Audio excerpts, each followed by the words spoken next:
Good morning. Today's Bible reading with the crazy here comes from Ezekiel. If I can get it settled down. Static cling. Ezekiel 18 through 19. And it's not going to behave. You're not here for my hair anyway. God's message to me. What do you people mean by going around the country repeating the saying, the parents ate green apples, the children got stomachache? As sure as I'm the living God, you're not going to repeat this saying in Israel any longer. Every soul, man, woman, child, belongs to me, parent and child alike.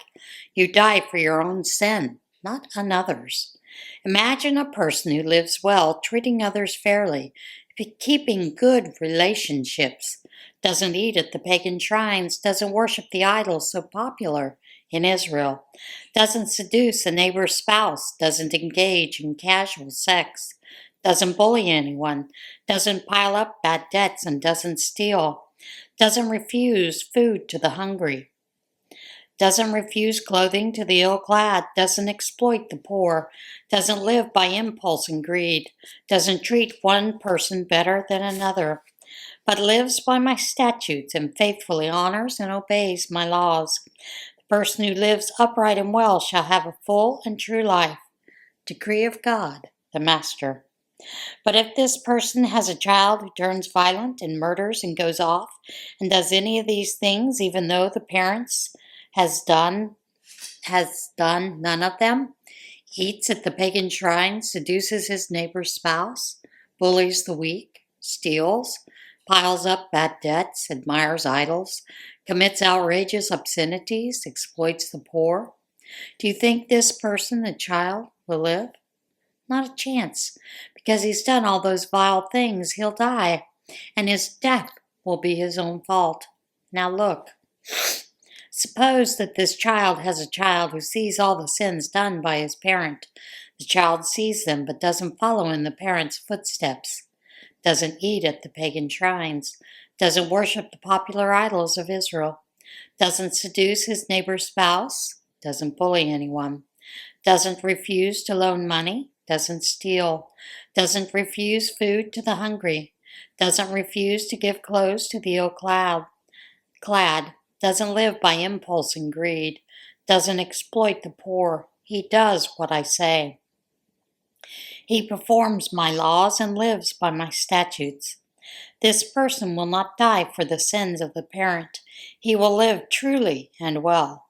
But the parent will die for what the parent did, for the sins of oppressing the weak, robbing brothers and sisters, doing what is dead wrong in the community. Do you need to ask? So why does a child not share the guilt of the parent? Isn't it plain? It's because the child did what is fair and right. Since the child was careful to do what is lawful and right, the child will live truly and well. The soul that sins is the soul that dies. The child does not share the guilt of the parent, nor the parent the guilt of the child. If you live upright and well, you'll get the credit. If you live a wicked life, you're guilty as charged. But a wicked person who turns his back on that life of sin and keeps all my statutes, living a just and righteous life, he'll live, really live. He won't die. I won't keep a list of all the things he did wrong. He will live.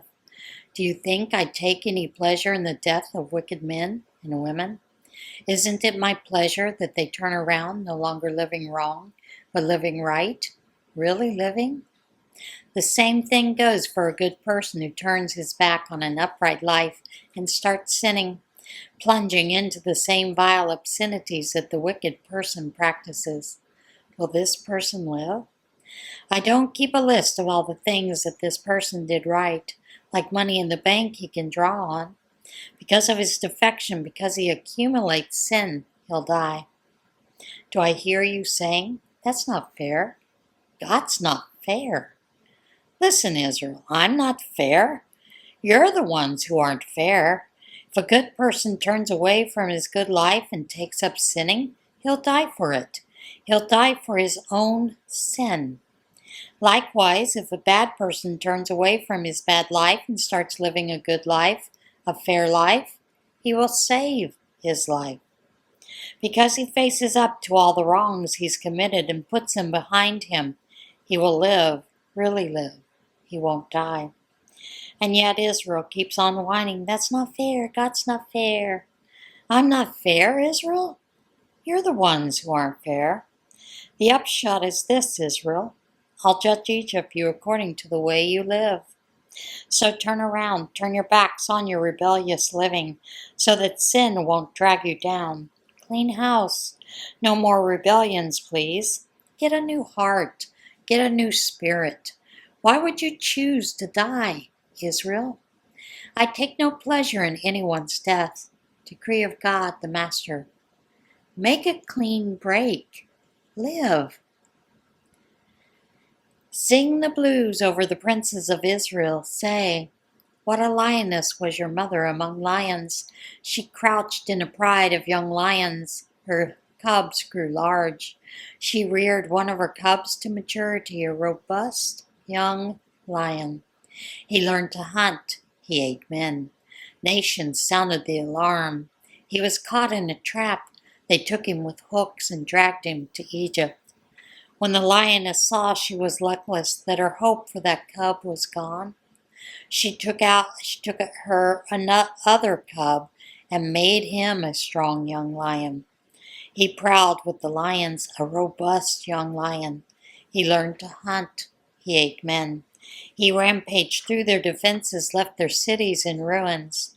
The country and everyone in it was terrorized by the roars of the lion. The nations got together to hunt him.